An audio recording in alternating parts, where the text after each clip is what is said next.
How will we power our future? Can we create a healthy and clean economy? Climate One at the Commonwealth Club is at the forefront of the global debate about energy, economy, and the environment. Bringing together the brightest and most provocative leaders of our time, Climate One is the place where big ideas get heard. With thoughtful and insightful discussions on policy, business, science, and culture, Climate One founder Greg Dalton gets to the heart of the matter. It's our future.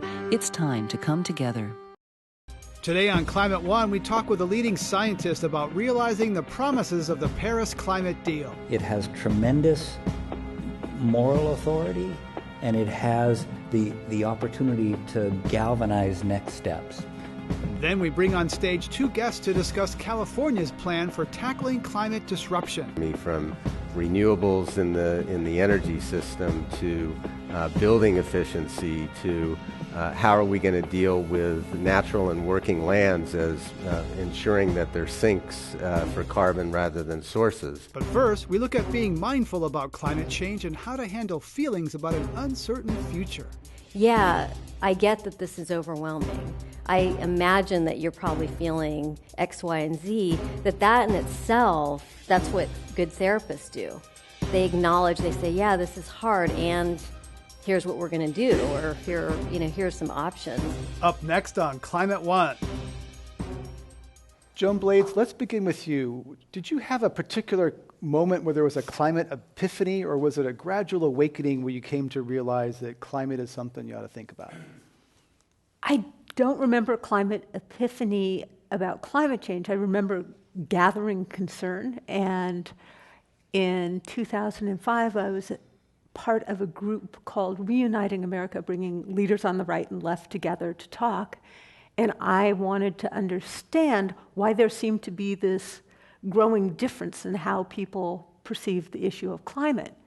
And I had the opportunity at that point to talk with leadership of the Christian Coalition and Grover Norquist. And these people, it wasn't such a firm boundary then. And I had some great conversations.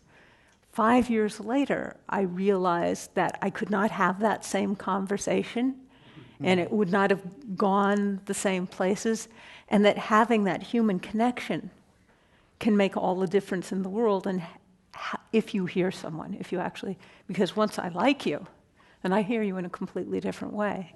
And that was the inspiration for Living Room Conversations, as that boundary about talking about climate became more impenetrable, that as human beings we needed to make that human connection, and then things would become possible. So it sounds like you're saying it's more difficult to talk about climate now, even though there's more evidence and it's more in the headlines than it was 10 years ago. Is that right? I believe that is the case, yes. Renee Lertzman, how about you? Was it a moment in time or a gradual process? I think that for me it was my freshman year in college. So I was about 18, 19 years old, and I was taking environmental studies, kind of introduction to environmental studies, and that experience itself was quite profound, in part because I was also taking psychology courses. And so that disjuncture that I was experiencing between what I was learning about in the lecture hall was completely sort of dissociated from the whole all the conversations we were having around human psychology. Why are humans the way they are, and how do we manage difficult, distressing situations? That combination led me to sort of a singular focus on putting this whole area sort of front and center as far as really understanding and wanting to engage with this issue through that lens. Joan Blades, I want to pick up on what you talked about, the difficulty for having conversations. They become polarized, and some people who care about climate self-censor and silence themselves because they don't want to be, that person who's talking about the end of the world. Well, I mean, what we've seen modeled in the media and with leadership too often is this very disrespectful way of engaging with each other. And I have friends that say, I'm going to do a living room conversation. And a living room conversation is just two people with different viewpoints. Each invite two other people, their friends, and we're more and more homogenous, so that's generally 3 and 3 to have a conversation about a given topic. And in the case of climate, I actually say, well, someone that doesn't believe in climate change isn't going to come to a conversation about climate, so they'll have a conversation about energy. And the lovely thing about that is when you have a conversation about energy, you find you have a lot of shared values. You agree that efficiency is a good thing, renewables are a good thing. And as you get to care about each other, even if some of the people in the room don't personally believe in climate yet, because we are living ever more in separate narratives. I read my conservative friends' literature they send me, and I go, oh, wow, I see why they don't think climate change is such a big deal. If I was reading this on a regular basis, I would too. And I have conservative friends that, care more because they care about me. So that relationship piece is just essential. And the living room conversations offer a structure that allows for that kind of trust and intimacy to start to have a relationship, to start to find your common ground. Josh Freedman, how do you talk to people who have very different views or people who have different values, different sets of views on energy, climate, et cetera? Carefully. I have a family member who's very conservative and not. I mean, I'm not a climate scientist, and so it's not for me. It's not a factual. Like, I don't have all these facts at my disposal. But last time I saw him, I said, "Wow, I just drove down through the Central Valley, and it was so dry. I've never seen it like that. It really scared me." And so, being able to speak from my own experience, I'm not telling him he's wrong. I'm just talking about what I'm seeing and feeling. And I have no idea if that does anything to change his perspective, but I think it's a way for me to assert myself without moving into polarizing conversation. Renee Lertzman, I feel sometimes that even when talking to people who accept climate reality as here and now, that they still don't want to talk about it socially, that they will talk about it for 30 seconds and then change the subject because maybe because I talk about it like it's a downer, maybe I bring it up the wrong way, or they're still like, oh, okay, let's talk about something lighter, more, hey, how about the Super Bowl, whatever it is, right? Is that a real concern? What's going on psychologically there? In my experience, it really comes down to anxiety and the kinds of anxieties that this topic can bring up for us, and not even knowing at a conscious level that that's what's happening. And so as social beings, we're constantly sort of calibrating and monitoring with one another what's acceptable or not to venture into. And when we're not getting the cues from others that it's actually not okay, that we may make someone else uncomfortable or feel threatened, we tend to sort of shut down. And that's why one of the developments that I'm really excited about is this notion of conversation, and how do we sort of what I would call break the taboo about talking about this in a way that's not touchy-feely, it's not particularly emotional, it's just very normal and it's very naturalized. So what does it mean in our workplaces or in our relationships to just say, hey, I feel I just saw something, I'm really bummed out about this program I saw or whatever, but just to kind of, what we're always wanting to do is like calm the nervous system down so that we can actually have a conversation and access what we feel and think about this. I think there's a real paradox here because I think a lot of us feel this growing sense of urgency and, we're reaching this tipping point or there's, and the notion that we can at the same time feel urgent and say, you know what, I can't just sit back and wait, while at the same time, taking this kind of disarmed stance and like treating this as a neutral topic. It's not a neutral topic, and when we start looking at the choices that we're making and the seriousness of those choices, I think it's really hard to cope with. I think it's really overwhelming. And I don't know about other people, but I'm just overwhelmed with normal life. And like, then you want to add on top of it, like, oh, is this purchase going to contribute to the destruction of the planet? it just becomes really hard to make it through the day. So I think there's just a coping mechanism for this just overwhelmed sense is to just push it aside. Right. And Renee Lertzman, is that normal? Is pushing it aside, does it get bigger, or is that just a normal coping mechanism? Like, we don't go around saying, I'm going to die, I'm going to die, I'm going to die, right? You put it aside. Yeah, it's a completely natural and normal response. Where I'm interested in is how do we interrupt that, or how do we navigate that? And it makes me wonder about what happens when we acknowledge openly, yeah, I get that this is overwhelming. I imagine that you're probably feeling X, Y, and Z, that in itself, that's what good therapists do. They acknowledge, they say, yeah, this is hard, and here's what we're going to do, or here's some options. To solve a problem this complex, we are going to have to be agile and collaborative and have everybody's best ideas. And the only way I know to do that is to be working with everybody in the room and listening to them and finding the place where we can create the win-win solutions.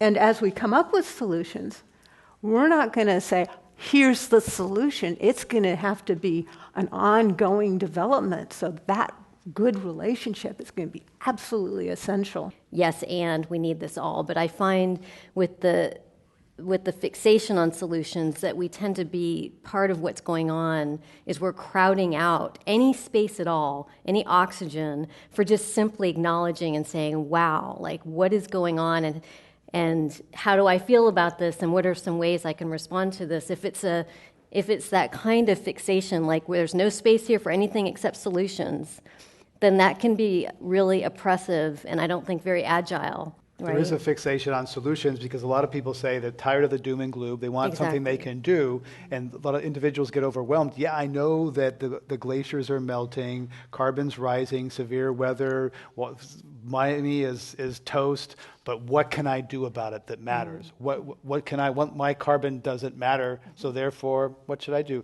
Renee Lertzman, you are doing some work in Kensington, I believe, trying to do something, and tell us about the emotional and the concrete significance of what you're trying to do. I think is it composting? Yeah. So I moved to Kensington recently, and I discovered that there's no food waste to pick up. And we're surrounded by municipalities that have this. So I kind of landed in this region. And so I started putting feelers out to ask, well, what's going on here? And I found that it's a very complicated political situation, and to say the least, if anyone here knows about Kensington. So I was kind of effectively dissuaded from engaging with this at that level. But what I found is that there's a core sort of a group of people who feel equally strongly about this, that we need to sort of join the rest of civilization in the Bay Area and start join their peers, exactly, right? Peer pressure. Exactly. And so so the plan is to create a collaborative. So it's not that I'm necessarily leading this, but to just look at what happens when we get a small group of people and explore workarounds, right? And trusting that I have infinite trust in human capacity for imagination. And so in a way, I'm like the total optimist. I think that when we get together and we really look and focus on problem solving, it's amazing, but the important piece is creating a space where we can be collaborative and really bring in, right, what each of us has to offer. So is it about the compost, or is it about the cultural norm and the conversation that you have around the compost? Because some people would measure the carbon and say, how much greenhouse gases did you divert, et cetera. It's about the metric, it's about the tangible concrete. Yeah. And then there's the cultural part about just bringing this out into the open. So which one is it for you? Well, that's a really interesting question. It's not to say let's just do something because it makes us feel good. I think it's really important not to reduce it at that level, and at the same time not become overly fixated on the exact impact of each and every action we take, because then we will quickly sort of go down. Well, one thing that's inside a lot of that people that can be a catalyst for change is becoming a parent. Joan Blades, let's ask you, like, how suddenly being a parent, then we'll get Renee, being a parent, can that change people's connection to the future? Well, as a founder of Moms Rising, it certainly cements your relationship to the future. And I think it does change many people's perspectives. That said, I want to be sensitive to, there's a lot of non-parents in the world that care and love the world in a very profound way also. It adds an additional very strong bond that takes you into the future.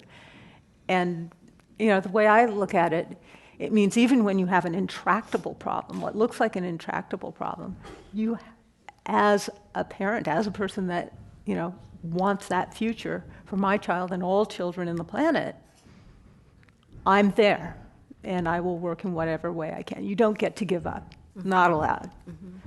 Renee Lertzman, I talked with some 8th grade students once about climate change. They did quite a sophisticated study of climate, and they came here to Climate One, and they presented some of their research, and they interviewed me, and they had looked into it. These are, 13-year-olds, something like that, and they looked at me, and I looked at them, and they looked at me as a person of knowledge, perhaps authority, and I couldn't tell them how bad I think it is. And I really had to hold back, and I kind of choked up looking at them saying, you're looking at me, and I'm not going to tell you what I really think because you're 13 and I don't want to scare you. So how should someone talk to children about their future in an honest way, but also not scaring them? As humans, we have incredible capacity to tolerate a huge range, and that we don't need to be patronizing around the fact that we only need hope and good news and good stories. What we need and hunger for as humans is authentic connection, authenticity.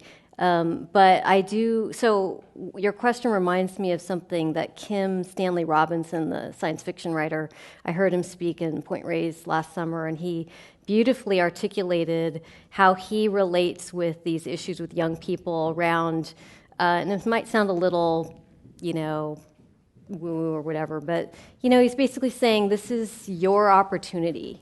It relates to purpose, and it relates to finding our way in the world, and that this is your moment. Now, the flip side of that is I don't think we want to burden young people with feeling like it's on them to have to solve and sort out our mess, and that can backfire into complete nihilism and anger and rage. So again, I think it goes back to thinking about how can we communicate in a way that is grounded, but quite honestly, you don't know what the future is. No one does. I think a bunch of 13-year-olds looking at an adult who's kind of not telling them how what they really think. I think that most 13-year-olds, that is going to reduce their trust level. And so I think it's really tricky because I certainly don't want to be all doom and gloom, but I do think that making a more authentic, making more wholehearted conversation, and being willing to be honest about our own fear and our own despair, as well as our own joy. Like, optimism isn't denying problems. Optimism is confronting problems and saying, and we're going to do everything possible to make it better. We're going to go to our audience question. Welcome to Climate One. I'm Gary, Malaysian. When I talk with my conservative friends, I ask them a question which I ask them, if you were in charge of designing the planet, would you include fossil fuels in the mix? What I love about that question is the invitation to imagination. And I think that one of the things that helps us create change is when we can imagine things differently. And we kind of get stuck in a view of the way things are. It's really hard to change. And so a question like that kind of invites people to say, well, is there a different way to think about this? That imagination seems to me like a powerful tool for us for any kind of change. Let's have our next question. Welcome. I'm wondering what you guys think about social norm creation, like climate-friendly norm creations. Maybe this isn't the most climate-related thing, but bringing your own water bottle. Now it's become a thing where you should bring your own water bottle. It's not cool to have bottled water. How do you guys envision doing that for more climate-related behaviors?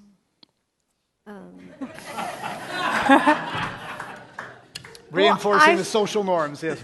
I'm going to take that, part of that, at least to say that one of the social norm creations that I'm really hoping we can do is creating a norm of respectful engagement that's going to allow us to do all the rest of this, because right now people are very anxious about sitting down with people with different opinions because they have such negative expectations. And I think that's something that we have in our power to change, and that's pretty exciting. Let's go to our next question, the Climate One. There must be ways in which anger can also be tremendously useful, you know, and so I'd love to hear you all comment on that. Josh Freedman? So it's interesting to me how often people describe anger and fear or jealousy as negative feelings. And I think it's because they're hard to deal with. But, I mean, anger is actually this incredibly great fuel for us. It tells us there's a problem, there's something in my way. That's why we have anger, right? I want to go over here, and there's something in my way. And what anger does is it focuses our attention on the problem, and it gives us the energy to move through that problem. I think the challenge is we misdirect the anger. And I say, you know, well, I'm angry about this thing over here, and so I'm going to yell at you, because you're right here, and it's easier to yell at you than to kind of deal with this bigger problem. So I think the trick is, you know, Aristotle's challenge is to be angry in the right degree with the right person at the right time, like, and use that anger where it's really what is in the way. And if we can use that anger to galvanize our attention and energy, we're more powerful. Up next, the annual Stephen Schneider Award for Climate Communication is given to Dr. Chris Field of the Carnegie Institution for Science. I'm Greg Dalton. In 2007, I went to the Arctic on a Russian icebreaker with scientists and journalists to study and see climate change. The trip changed my life, and on this show, we will talk about scientists who've changed other people's lives and how burning fossil fuels is affecting the life of everyone, everywhere. After I returned from the Arctic, I put together a slideshow of my time in the Arctic, walking on the vast tundra, seeing indigenous villagers, flying around in a helicopter over ice sprinkled across the Arctic Ocean. And sitting at my kitchen table after returning, I reflected upon the science I'd learned and the natural beauty I witnessed, and I cried and cried and cried. And I resolved to, when I got it together, I resolved to act upon what I had learned and created Climate One here at the Commonwealth Club. One of the first things I went to do when I decided I want to do Climate One is I went to Stanford and talked to Steve Schneider. And we sat outside on a patio one day, and he laid out who's who and what's what on climate science, and that was 2007. He became the first member of the Climate One Advisory Council. And in 2009, he launched his last book here, Science as a Contact Sport. So I'm honored here now to be with the 2015 recipient of the Stephen Schneider Award for Climate Science Communication. Dr. Field is a leading scientific researcher, educator, and communicator who's frequently quoted in the mainstream media. In fact, the lead New York Times story after the Paris Climate Agreement, the first person quoted was Chris Field. Please welcome him to Climate One today. Thank you, Greg. Chris Field, welcome to Climate One. Thanks so much. Steve Schneider was quite a character, quite a guy. He was one of the founding fathers of climate science in the 60s and 70s. What impact did he have on the field of understanding how the climate system works? You know, Steve had fingerprints that we see throughout climate science.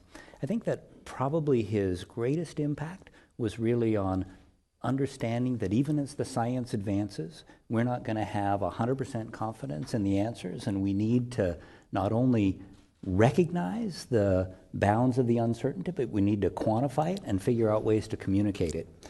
The recent Paris Agreement is really grounded in the concept of climate risk, and I think that there's no person who contributed anything comparable to the development of the concept of climate risk as Steve. He often talked about an insurance policy to sort of relate it to people. How many people have had a fire? Well, not many. 2 to 3% of people have a fire every year. Yet everyone has insurance. And he talked about we need an insurance policy on the earth. The master of the metaphor, and really was able to not only explain in simple terms why we need an insurance policy, but why it was so important. And I think that there's something just about his manner that communicated not only a terrific level of knowledge and understanding, but a deep passion that really connected with people.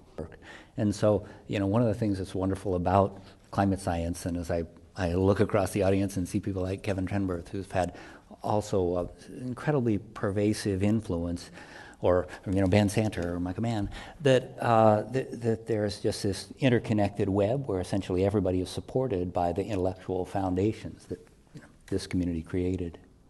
And we're here to remember him and honor you. So what's your story about? You wanted to be a mountaineer. How did you get into this climate science thing? When I was a freshman in college, I said, well, what can you study that gets you into the mountains?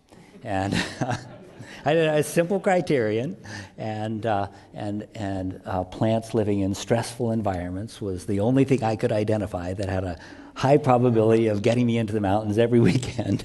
And I started studying plants under stress, and I decided that eventually what puts plants under stress is the global environment, and things went from there. Plants under stress, I think that's winemaking, right? A little bit of stress terroir. You could have gone into winemaking. But only if they grow on vertical walls and little cracks. And how about the mentors and role models you've had along the way? Who's really been there for you? The first scientific role model I had, after I got out of my Darwin phase, was a wonderful ecologist at Harvard named Otto Solbrig. And Solbrig recognized that you could study the most pedestrian organism and get deep insights. Solbrig was most famous for his studies of dandelions, and what Solbrig discovered was that by asking potent questions about simple organisms, you get incredibly deep answers, and really introduced me to the concept of using model ecosystems for ecological research, and that's really been the foundation of my work. And systems are hard for Americans to understand. We don't learn about systems thinking very much. A lot of, I've had programs here on that. So how do you communicate a complex system like the climate system in a way that regular people can understand how something abstract and far away relates to their life? I'm not sure I agree with the idea that it's complicated and far away. I think that if there's a single message that's clearer than any other in the recent assessments of climate science, is that we're all vulnerable.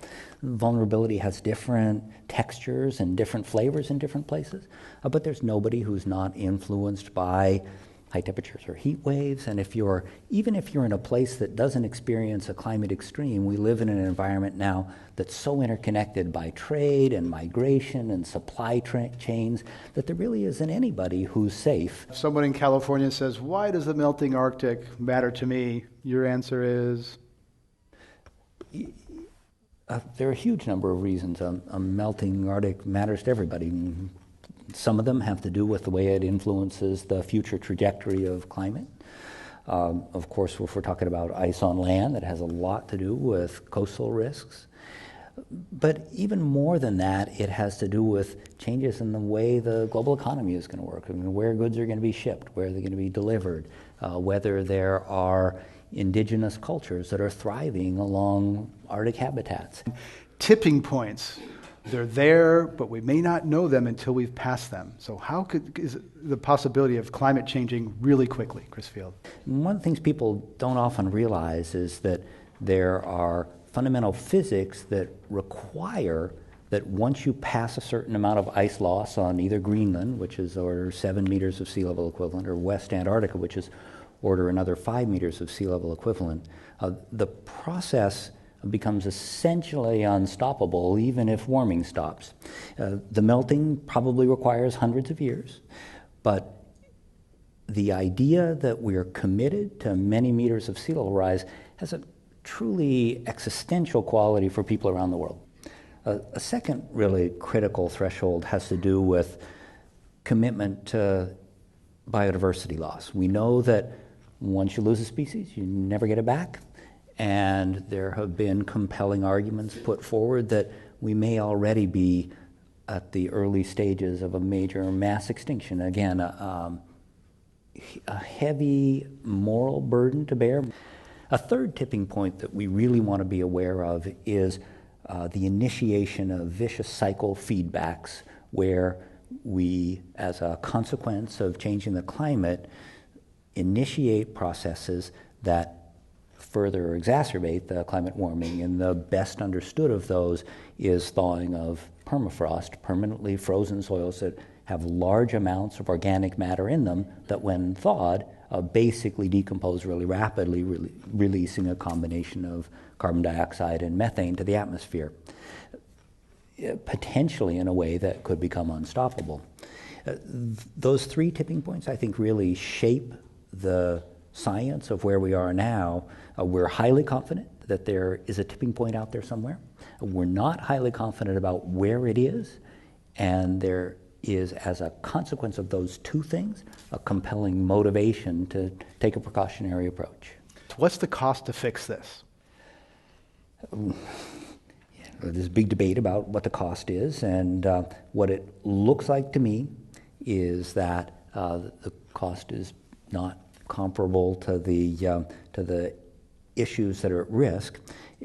But it is true that only a few years ago, people thought we might be looking at a need for bold new technologies, for technology moonshots in order to solve the problem, that we might be looking at many decades at which fossil energy sources were substantially cheaper than renewables.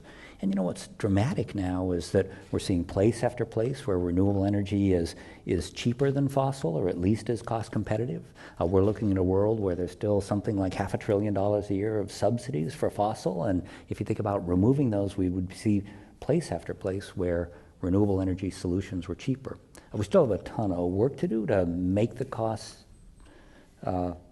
pencil out, but my sense is that we're not anywhere looking at a balance sheet where the opportunities of ambitious investment in solving the climate challenge are anywhere near the same scale as the costs. That the opportunities are gigantic and the costs are, it's much more about a realignment than it is about deep investments and kind of earth-changing kinds of strategies. Climate scientists have been subjected to a lot of personal attacks. 2009, there was ClimateGate, people hacking in, there's been litigation, people involved.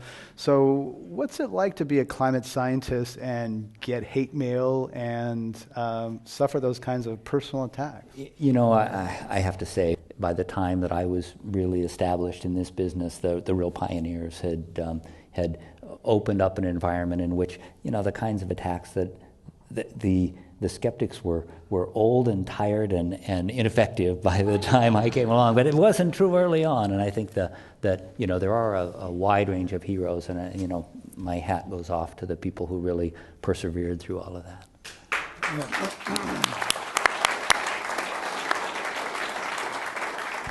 Up ahead, former NOAA Administrator Jane Lubchenco and Governor Brown's advisor Ken Alex.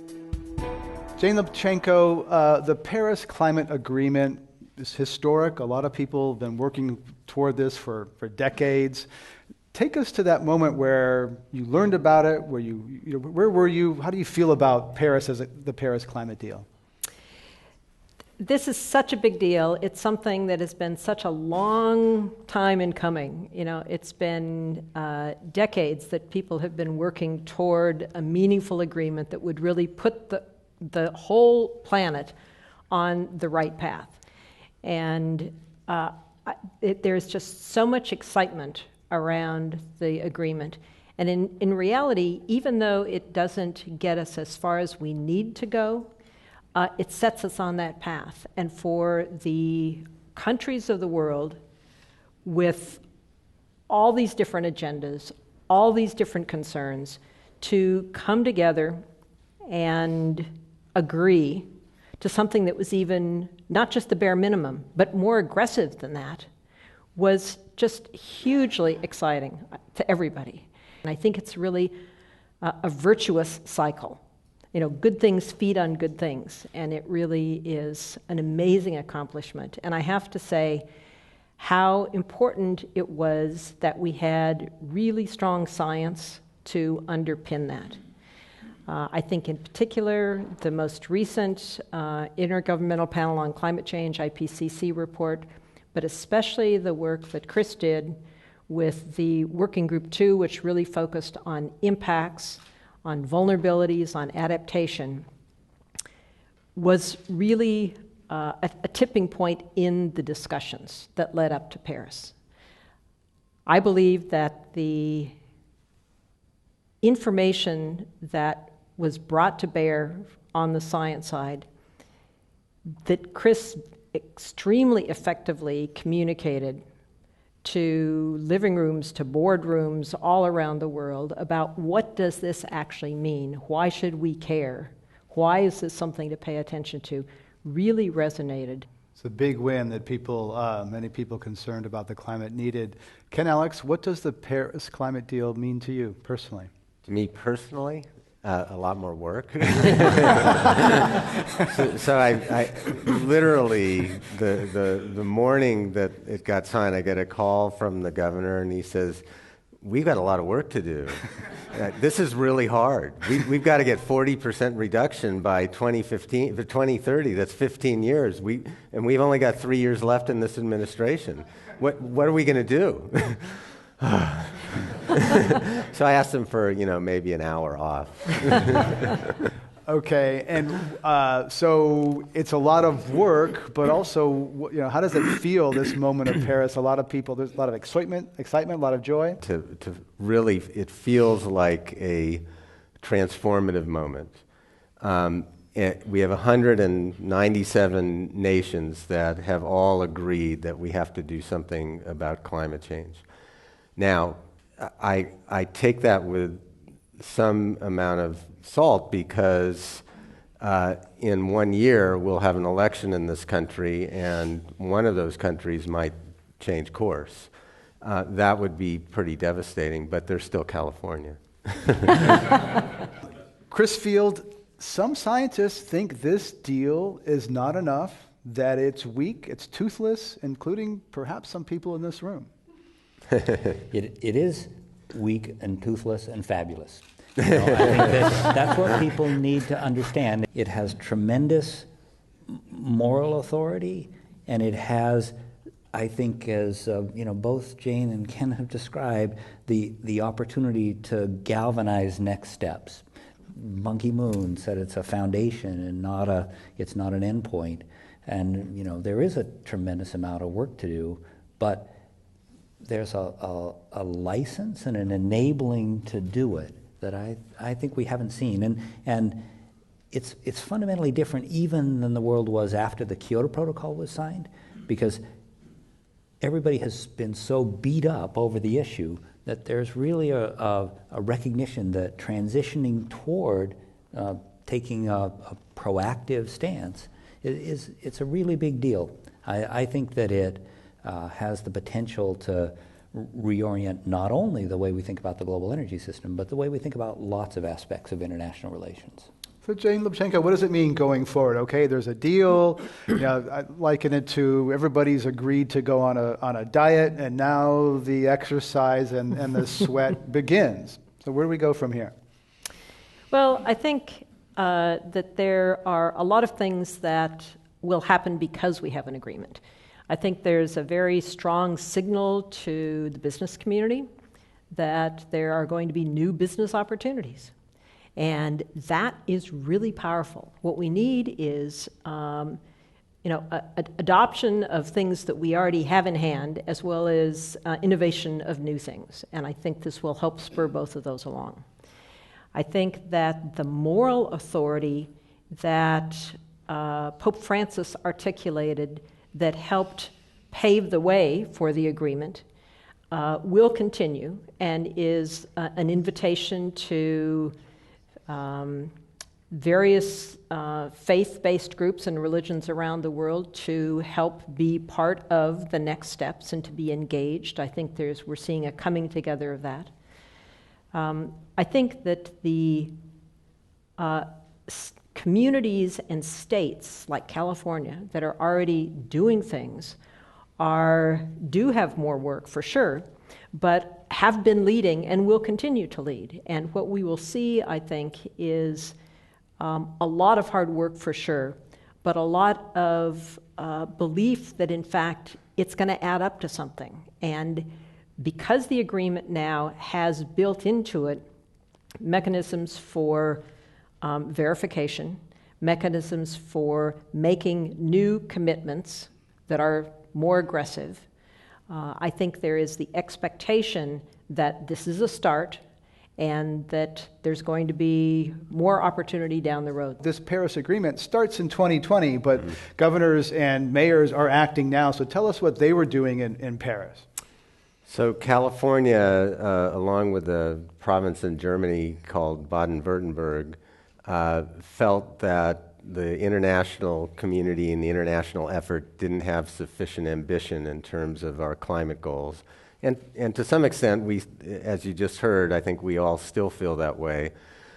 So we devised an agreement called the Under 2 MOU, in which all the jurisdictions that signed it agreed to a goal of 80% to 95% reduction of greenhouse gas emissions from 1990 levels by the year 2050, or under 2 tons per capita. So now the question is, thank you.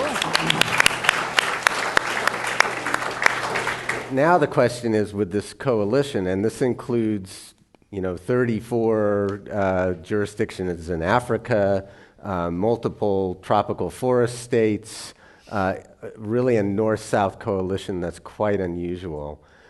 So what do we do with this? And so now the challenge is, going forward, how do we make sure that this coalition has a voice in the process and these 5-year reviews that Jane just mentioned? And how do we keep pushing forward, share information, technology, et cetera? And that's part of my job to help figure that out. Jane Lubchenco, there's been some climate impacts close to home here along the west coast of California in particular. Tell us about the blob and what's happening with the crabs, the Dungeness crab season.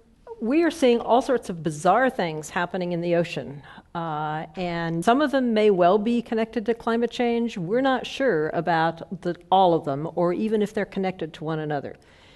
There has been this mass of warm water that's off the coast, all along the west coast, that has been persistent and sitting there. It's been closer to the shore in California than farther up where I live in Oregon, but it's been sitting there. And it's very weird and has caused all sorts of strange other things. A separate, perhaps, strange thing that's happening is what's called the sea star wasting disease. There has been a mass mortality of sea stars all the way from Alaska down to Mexico that for the last couple of years that is unprecedented in the history of mass mortalities in modern times of creatures. And it's not just one species of starfish, it's most of them along the west coast. There's also good news in the oceans. Tell us about some of the good news in the oceans.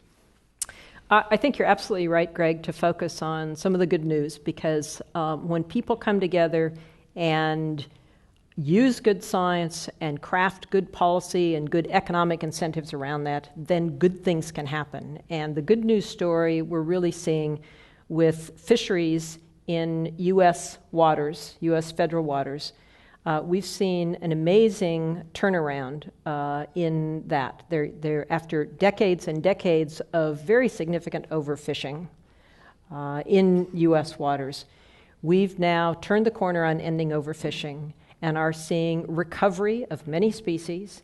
to the level that they can be fished again. Some of your colleagues at Stanford have done research on the climate connection to drought.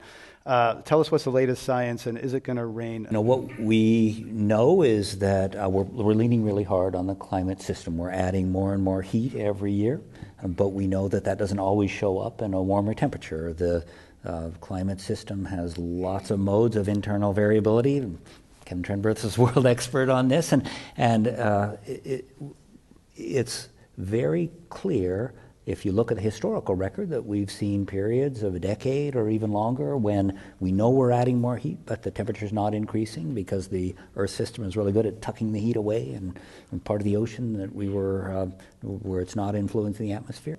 And the evidence is that this may be the first year where we're a full 1°C above pre-industrial temperatures, and the fact that we haven't seen warming over the last decade that's been at the pace that was occurring the previous decade may mean that we're setting the stage for a period of very rapid warming.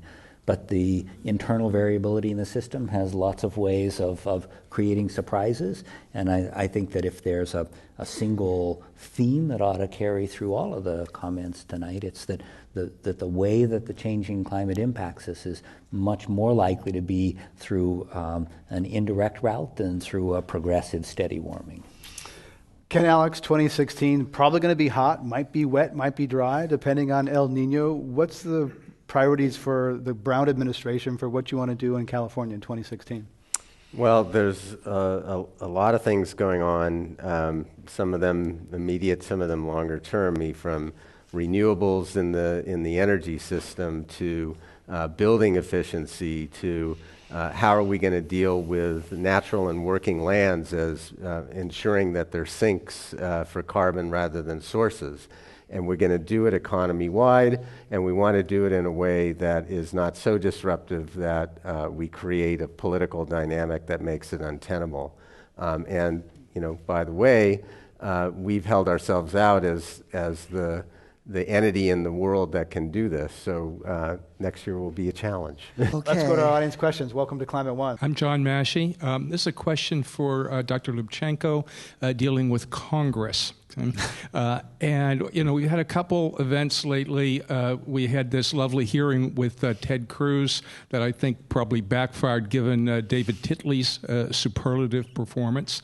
But over in the House, there is this fellow who has a beautifully gerrymandered district in Texas that seems to want to bother your old agency. So tell us about the defenses. Will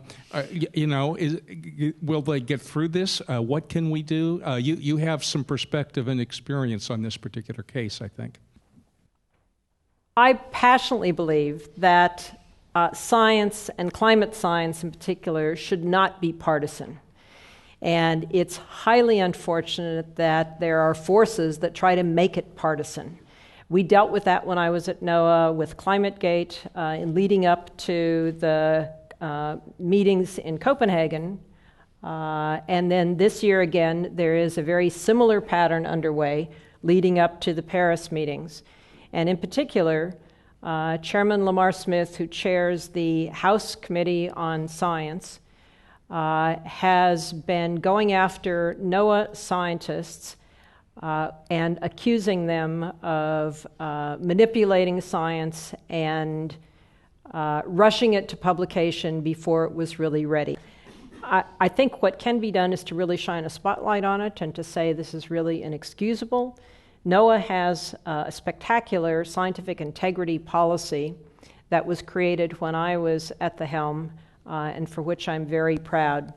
And my successor, Dr. Catherine Sullivan, who is the current administrator, has been a staunch supporter of her scientists, saying, I'm not going to allow them to be abused and discredited. I will stand up for science and stand up for them. So she needs to be praised. The scientists need to be praised. They need to be told that we have their backs, and that this attempt to discredit science and go after scientists for political purposes is just really inexcusable. Catherine Sullivan was the first woman to walk in space. Tough person to mess with. You know, everybody has had to deal with things like trying to get permits to do this or that on your house, and we all know how frustrating that can be.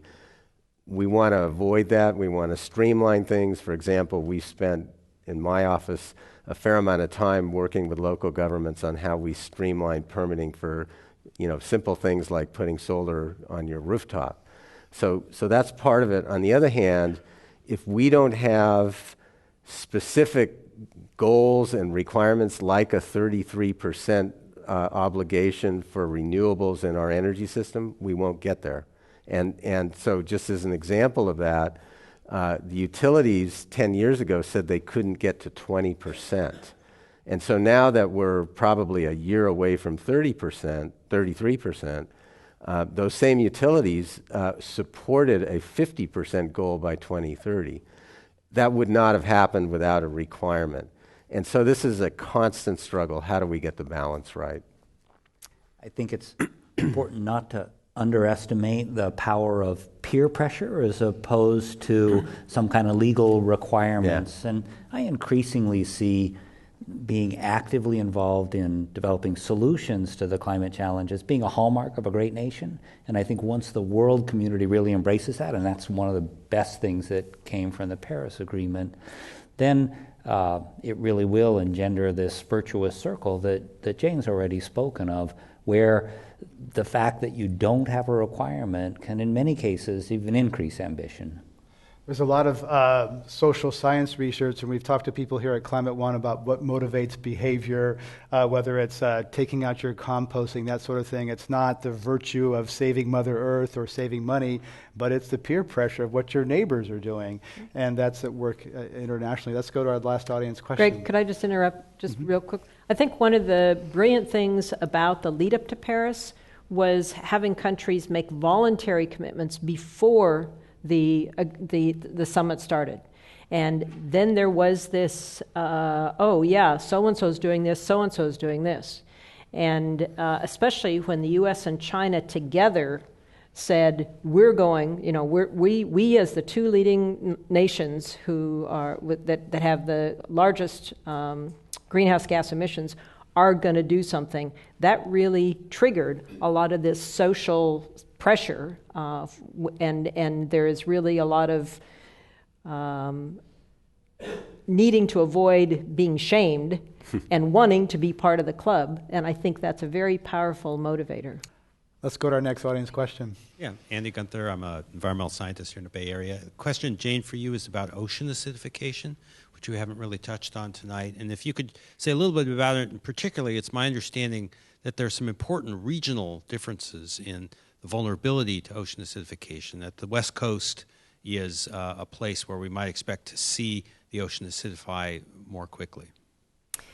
Thanks, Andy. That's a really important topic, and we really haven't had time to touch on it tonight. As oceans absorb some of the excess carbon dioxide that's in the atmosphere, they become more acidic. It changes ocean chemistry, and that affects all sorts of things, the environment in which marine creatures live.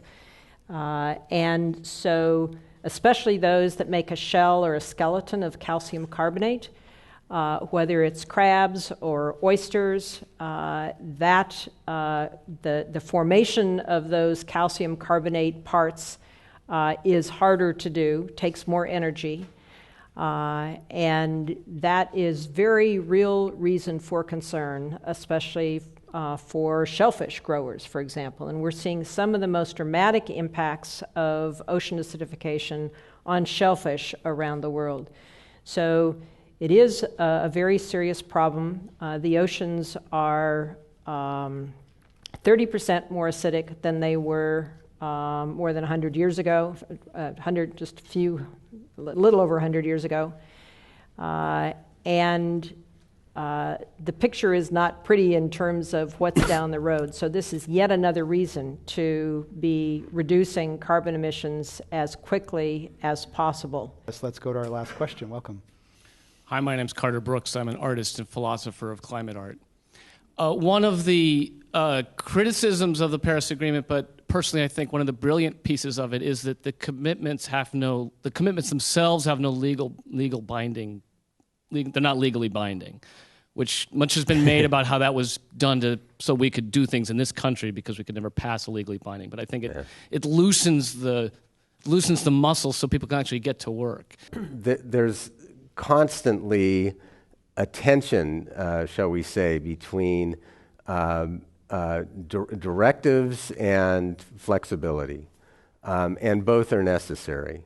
And how we find that balance is one of the great difficulties in government on many issues. And this is a good example, and the example that you use, I think, is quite a good one.